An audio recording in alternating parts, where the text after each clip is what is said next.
Assalamualaikum warahmatullahi wabarakatuh. Perkenalkan, saya Siti Miarpah Nasution, Magister Manajemen. Saya selaku dosen tetap pada program studi manajemen Fakultas Ekonomi Universitas Al-Wasliyah Medan. Di sini saya ingin menyampaikan deskripsi diri Tridharma Perguruan Tinggi, yaitu mata kuliah yang saya ampu adalah Perilaku Organisasi. Mata kuliah Perilaku Organisasi merupakan mata kuliah wajib pada program studi manajemen, yaitu mata kuliah ini berada pada posisi yaitu semester 5 dengan kode MPB 040524 dan bobot SKS sebanyak 3 SKS. Untuk capaian pembelajaran pada mata kuliah Perilaku Organisasi, yang pertama, mampu bekerja sama, yaitu dan memiliki kepekaan sosial dan kepedulian yang tinggi terhadap masyarakat dan lingkungannya. Yang kedua, yaitu mampu mengambil keputusan secara tepat dalam konteks penyelesaian masalah, yaitu di bidang keahlian, berdasarkan analisis informasi dan data. Yang ketiga, yaitu mampu menyelesaikan masalah rutin fungsi manajemen, yaitu perencanaan, pengorganisasian, pengarahan, dan pengendalian. Dan fungsi organisasi, yaitu pemasaran, sumber daya manusia, operasional, dan keuangan dengan kaidah yang berlaku. Yang keempat, yaitu menguasai prinsip kepemimpinan dan kewirausahaan dalam berbagai tipe organisasi secara umum. Adapun capaian mata kuliah Perilaku Organisasi ini adalah yang pertama, yaitu mahasiswa mampu menjelaskan konsep yang terkandung dalam aspek perilaku individu dan aspek perilaku kelompok dalam suatu organisasi, serta teknik di dalam memotivasi pada suatu organisasi. Yang kedua, yaitu mahasiswa mampu menjelaskan konsep komunikasi dan mampu mengaplikasikan dalam kehidupan berorganisasi.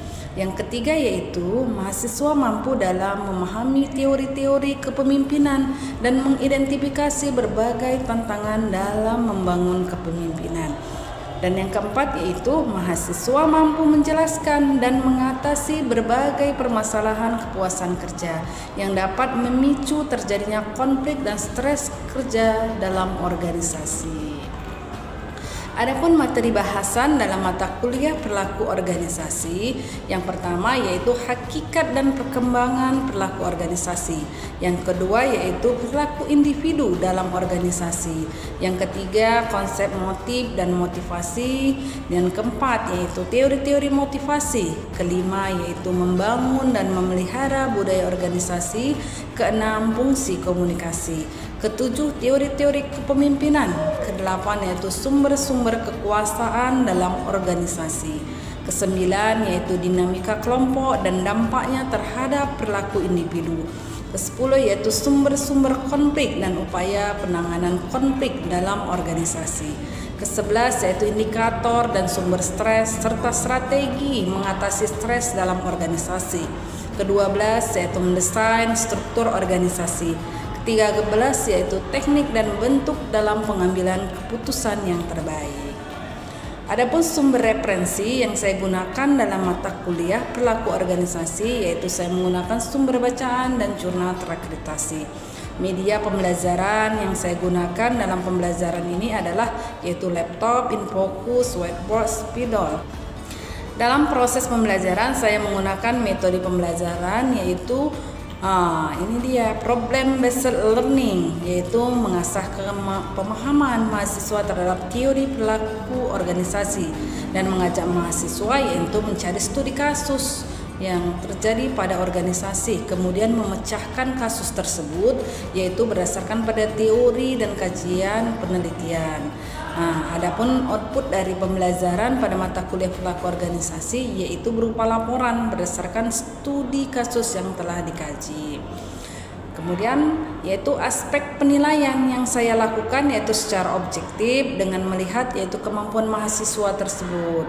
Aspek penilaian saya sampaikan kepada mahasiswa di awal pertemuan yaitu dengan adanya kontrak perkuliahan dengan rentang penilaian yaitu kehadiran sebesar 10%, tugas mandiri 20%, tugas struktur 20%, UTS 20%, dan UAS 30%. Demikianlah pemaparan aspek-aspek pembelajaran yang saya lakukan.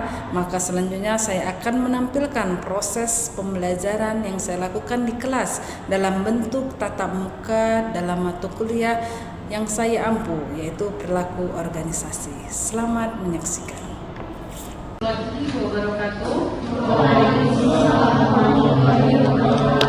Bagaimana kabarnya, sehat?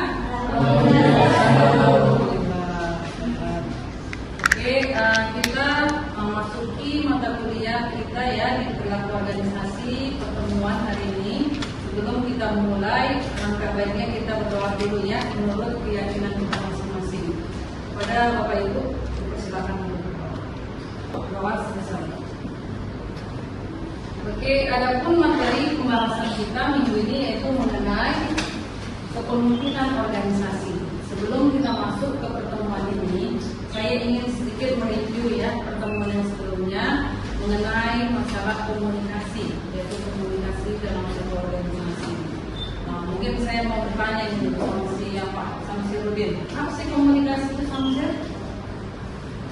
Komunikasi didefinisikan sebagai penyampaian atau pertukaran informasi dari pengirim kepada penerima baik lisan tertulis maupun pengguna komunikasi. Oke.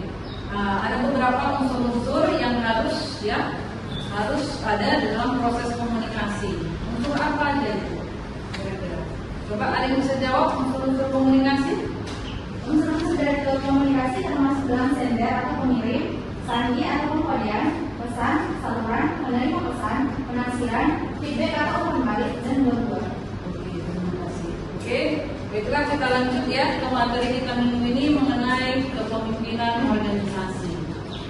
Berkaitan masalah kepemimpinan, kita ketahui yang namanya organisasi ya atau perusahaan tidak terlepas yang namanya kepemimpinan. Jadi kalau kita di sini ada beberapa definisi kepemimpinan. Yang pertama yaitu kepemimpinan atau leadership, yaitu merupakan salah satu gambaran ya proses atau mengarahkan dan mempengaruhi untuk melakukan sesuatu pekerjaan yang berelasi, yaitu dengan kegiatan sekelompok orang. Jadi, begitu juga ada definisi menurut siapa, yaitu Merriam ya, definisikan bahwa kepemimpinan adalah seseorang yang diberikan atau mendapatkan posisi, otoritas, kapasitas untuk mengatur dan mengarahkan orang lain. Jadi di sini ada tupoksi ya, ada jabatan ya. Berikut juga ada yang namanya otoritas. Otoritas itu apa? Hak ya, hak dan tanggung jawab di dalam proses mengambil keputusan. Jadi seorang individu ditunjuk ya sebagai pemimpin dalam suatu organisasi, yaitu mendapatkan hak ya, hak sepenuhnya di dalam proses pengambilan keputusan. Bagaimana metode pengambilan keputusannya? Ini merupakan salah satu gaya yang akan disampaikannya. Gayanya seperti apa? Itu ada beberapa tipe gaya kepemimpinan. Nanti kita bahas di slide berikutnya. Kemudian di sini ada posisi atau jabatan ya. Jabatan seseorang yaitu menjadi seorang leadership atau seorang pemimpin. Bagaimana dia bisa yaitu mengarahkan anggota yaitu atau kelompok dalam satu organisasi. Jadi kalau kita ketahui yang namanya organisasi yaitu terdiri dari individu-individu ya. Individu-individu tersebut ini dari latar belakang yang berbeda-beda. Contoh Bapak Ibu, ini ada satu kelas sekitar 30 orang. Dalam satu kelompok apa? Kelas, yaitu kelas semester yaitu 5 ya. Jadi kalau kita lihat kelompoknya ada kelas semester 5. Kemudian kalau kita lihat kalian yang 30 orang ini terdiri dari individu-individu yang latar belakang berbeda, baik dari segi keluarga yang berbeda ya, dari segi apa? Yaitu dari segi pengalaman yang berbeda, dari segi pendidikan yang berbeda, sehingga memunculkan yang namanya perilaku yaitu individu. Jadi begitu juga dalam satu organisasi ada individu yang berbeda, kemudian terbentuk dalam satu kelompok. Nah, dalam satu kelompok yaitu dalam perusahaan bisa yaitu berbagai macam divisi. Apakah divisi yaitu di bidang sumber daya manusia atau produksi, atau divisi yaitu bagian pemasaran. Jadi ada kelompok-kelompok. Kemudian yaitu tergabung dalam satu organisasi atau dalam satu perusahaan. Jadi pimpinan inilah yang akan mengemban dan mengarahkan orang-orang dalam satu organisasi tersebut yang memiliki elemen-elemen yang berbeda-beda. Begitu juga kalau kita lihat ada kapasitas. Jadi dia punya kapasitas atau kemampuan, ya, capability di dalam yaitu memimpin dan mengorganisasikan salah satunya sumber daya manusia atau yaitu orang-orang dalam satu organisasi. Jadi yang namanya pemimpin itu harus ada kelebihannya, intelijensi, ya, kemampuan dia di dalam memimpin dan mengorganisasikan orang-orang dalam satu organisasi. Kemudian di sini disebutkan juga yaitu kepemimpinan adalah proses, yaitu mengarahkan dan mempengaruhi untuk melakukan satu pekerjaan yang berelasi dengan kegiatan sekelompok orang. Jadi ada seni, ya, ada seni. Kalau kita ketahui yang namanya fungsi manajemen, ada seni, ya. Apa saja fungsi-fungsi manajemen? Organizing, activity, dan control. Ada 4, ya. Fungsi manajemen pada umumnya yang biasa yaitu dipakai oleh para ahli. Jadi kalau kita lihat ada 4 fungsi. Bagaimana dia bisa yaitu mengarahkan dan membutuhkan orang bisa bekerja sama. Jadi kalau orang dari berbeda latar belakang, dari prinsip yang berbeda ini masih sulit, ya. Jadi inilah kemampuan dan kemampuan seorang pemimpin bisa mengarahkan, ayo kita kerjasama, ayo kita buat ini. Jadi sehingga yaitu satu visi dan satu misi, ya, sehingga tujuan organisasi tadi tercapai. Oke, di sini ada beberapa, ya, kemampuan atau kemahiran seorang leadership. Yang pertama dia punya strategi. Strategi yaitu di dalam memimpin. Bagaimana dia menetapkan visinya, kemudian bagaimana menetapkan misinya, sehingga orang-orang dalam anggota kelompok tersebut yaitu bisa bergerak sesuai dengan yaitu keinginan atau strategi yang dia buat. Bagaimana strateginya? Gaya kepemimpinan seperti apa yang akan dia buat. Kemudian yaitu di sini ada visi. Pertama, pimpinan harus punya visi. Mau kemana perusahaan ini dibawa, ya? Mau kemana?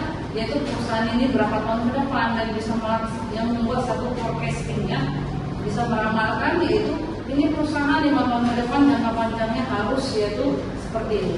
Dia punya visi. Kemudian yaitu dituangkan dalam bentuk yaitu misi berupa langkah-langkah yaitu tahapan-tahapan yang harus yaitu dijajaki, yang harus dilaksanakan.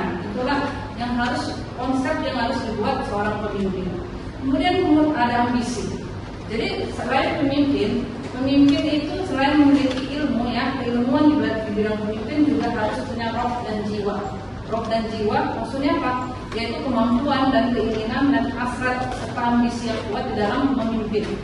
Tidak hanya kepintaran saja bagaimana memimpin, tetapi memang roh dan jiwanya yaitu bersatu padu untuk yaitu memimpin organisasi tersebut. Ambisinya, ya, ambisi itu perlu ditanamkan oleh seorang pemimpin.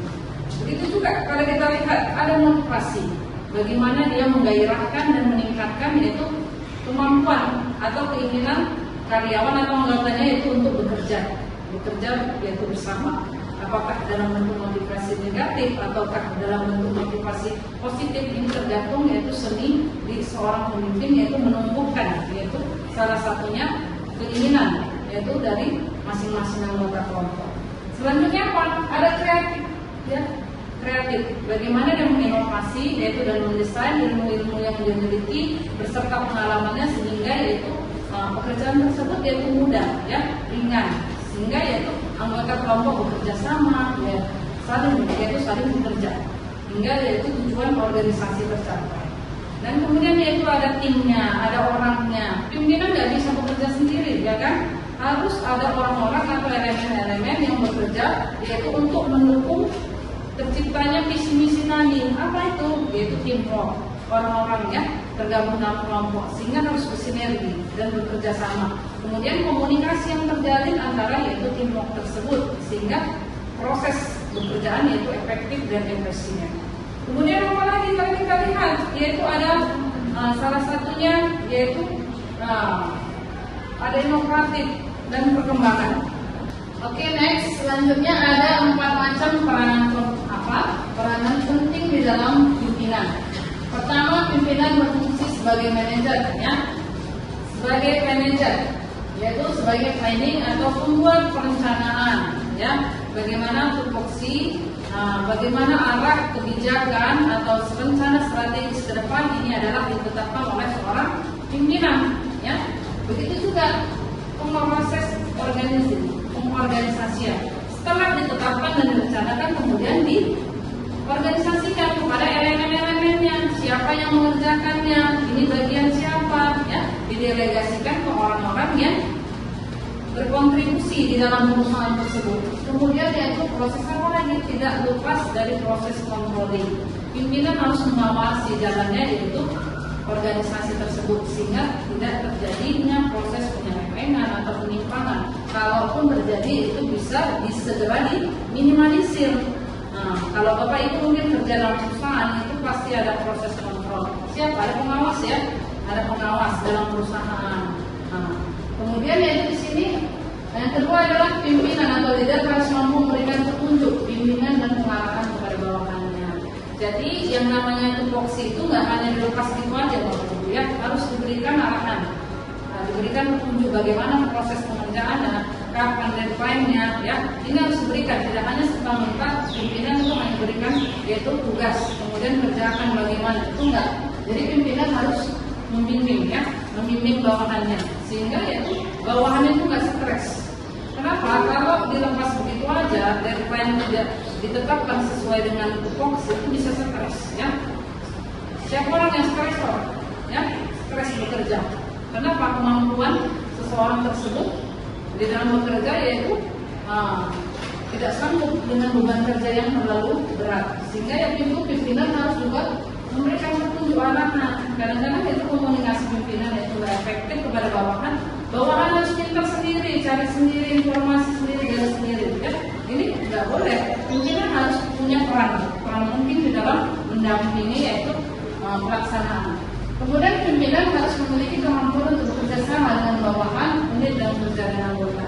Jadi sehingga yaitu adanya tim yang dibangun oleh perusahaan, tim yang dibangun oleh yaitu pimpinan, bagaimana tim ini bekerja secara bersama-sama. Tidak hanya kerja sendiri, pimpinan kerjakan sendiri, tidak ya. Ada tim, orang-orang yang tergabung dalam perusahaan. Orang inilah yaitu direkrut, yaitu untuk melaksanakan tupoksinya masing-masing. Kemudian yang terakhir, pimpinan harus mampu menciptakan suasana kerja yang sebaik-baiknya dan kemudian harus memenuhi apa yang diharapkan bawahan sehingga para bawahan dapat bekerja dengan sebaik-baiknya.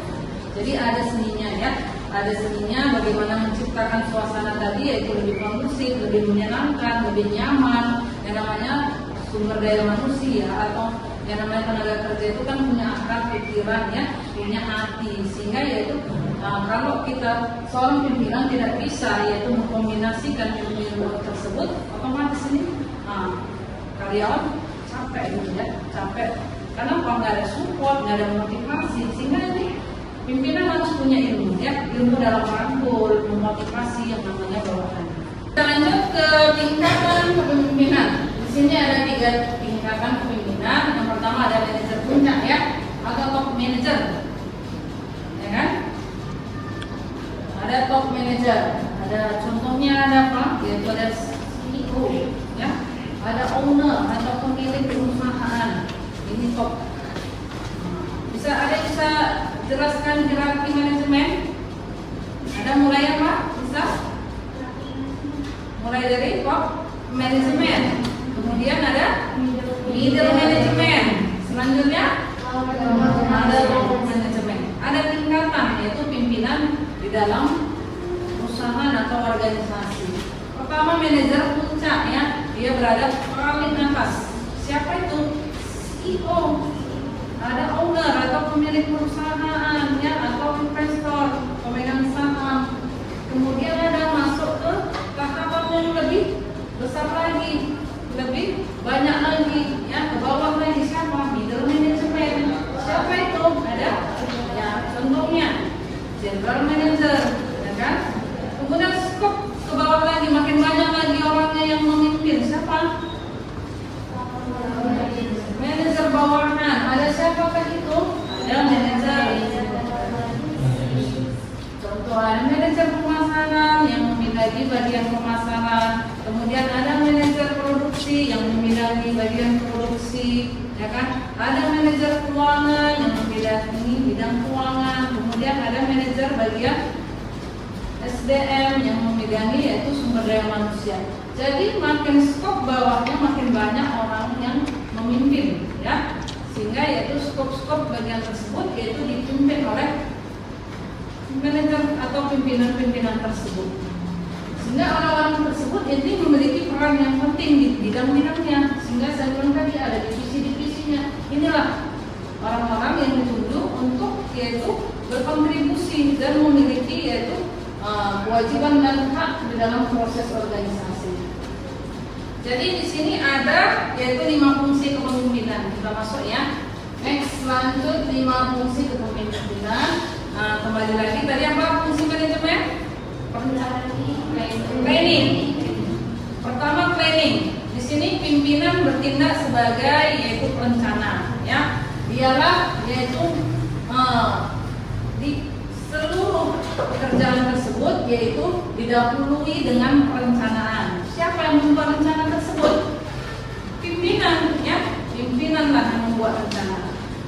Jadi kalau kita lihat perencanaan tersebut yaitu didahului sebelum memulai pekerjaan didahului dengan perencanaan yang sistematis, yang lengkap dan komprehensif, sehingga yaitu mencapai setengah dari tujuan dari kegiatan. Jadi pimpinan membuat konsep, apa konsep yang akan kita lakukan, ya. Konsep-konsep apa, ya, perusahaan, baik dari segi jangka panjangnya, ya, rencana strategis jangka panjang, kemudian jangka menengah dan jangka pendek, sehingga yaitu termuncullah yaitu perencanaan tadi.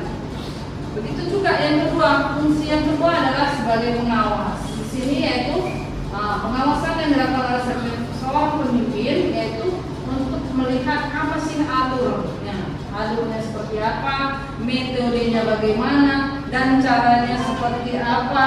Nah, kemudian cara kerja yang telah disepakati yaitu bersama telah berlangsung bagaimana mestinya, apakah sudah berjalan seefektif mungkin sesuai dengan yang direncanakan atau tidak. Ini akan menjadi koreksi, ya, informasi yang penting bagi suatu pimpinan, sehingga kalau kita lihat inilah spirit atau semangat yang diusung dalam tahap pengawasan. Next, masuk ke pengambilan keputusan. Fungsi keempat yaitu sebagai pengambilan keputusan. Jadi kalau kita lihat ada beberapa tipe gaya kepemimpinan, apakah dia di dalam mengambil keputusan secara demokratis ataukah secara otoriter, tetapi pada dasarnya pimpinan ini adalah pengambilan keputusan paling atas, ya. Jadi pimpinan berusaha mengaktifkan orang-orang yang pimpinnya baik pengambilan keputusan maupun dalam melaksanakan pengambilan keputusan. Jadi kalau kita lihat ada tahapan-tahapannya. Jadi pimpinan harus juga menyesuaikan bagaimana kondisi organisasi, ya.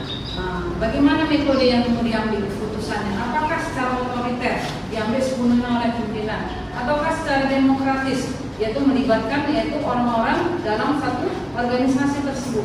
Ini proses pengambilan keputusan.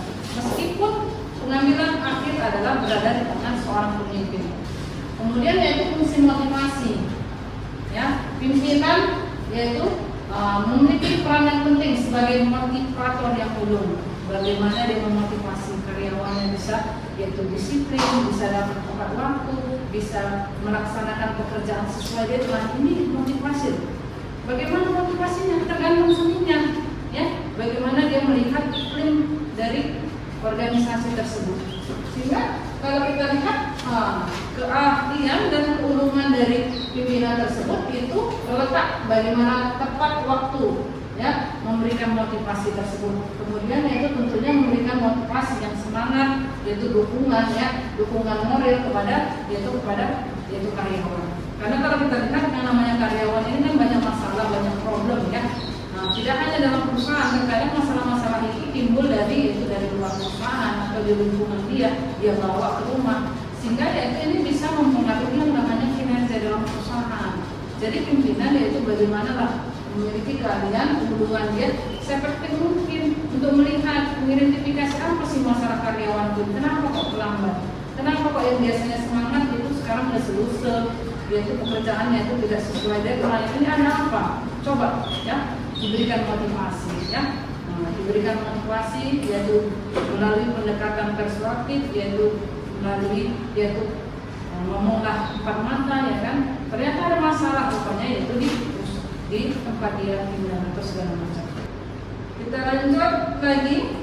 Ada beberapa pendekatan dalam kepemimpinan organisasi. Yang pertama dengan pendekatan situasional, ya. Nah, kalau kita lihat di sini ada 4 pendekatan, ya. 4 pendekatan. Yang pertama yaitu ada pendekatan sikap, kemudian pendekatan keahlian, yang ketiga pendekatan perilaku, dan keempat pendekatan situasional. Jadi kalau kita lihat mulai dari sifat, ya, sifat. Jadi kesuksesan dan kegagalan pemimpin ditentukan oleh sifat yang dimiliki sejak lahir. Jadi ada pengaruhnya, ya. Bawaan lahir, karismatik itu terkadang dari bawaan lahir, ya, atau dari keturunan. Mungkin bapak ibunya pemimpin akan melahirkan yaitu anak-anak calon pemimpin. Itu biasa dari sifat atau dari bawaan. Sehingga kalau kalian lihat dia ada auranya, ya, ada aura positif, ada aura pemimpin. Ini bawaan lahir, ya.